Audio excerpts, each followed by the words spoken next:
خلقا د مور پلار قدر وکړئ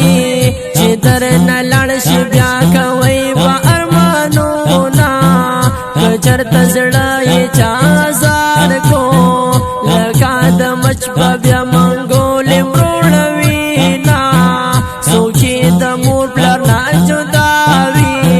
سهار ماښام د غمه اوښکې تویوي نا د مور د خپو لاندې جنت دی د هغه چا دپاره څوک چې تبې وي نا او مور خو د ژوند عذاب رونق دی د چا چې نه وي ژوند یې خاورې ایرې وي نا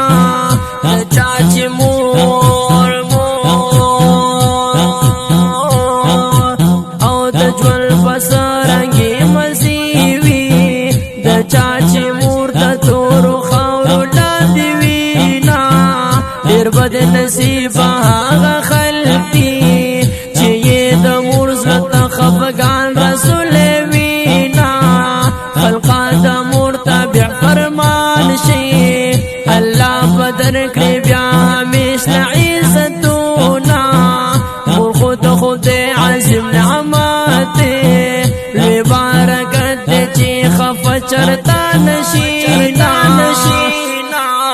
مور ته د مور په نظر ګوره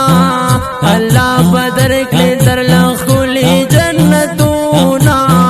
مور خو د عشق عظیم بازار دی د نفرتونو نظر مکړه غرق بشي نا څوک چې د مور په دعا رنګ شي هم په دنیا او آخرت به خوشحال وي نا مورې په ژوند دې برکات شه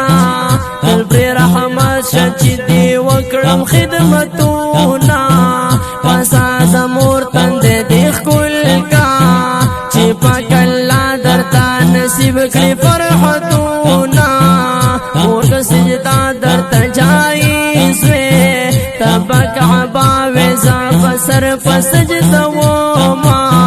پسه د مور تندې دې ښکل کا چې پاک الله درته نصیب کړي فرحتونه یو څو شعرونه مې لیکلي فاتح جانان پرې لګولي دي طرزونه غفران سترګې دې رڼا کړه حق ته حق وایه د غفلت مکړه خوبونه غفران سترګې دې رڼا کړه حق ته حق وایه د غفلت مکړه خوبونه فاتحه سترګې دې رڼا کړه حق ته حق وایه د غفلت مکړه خوبونه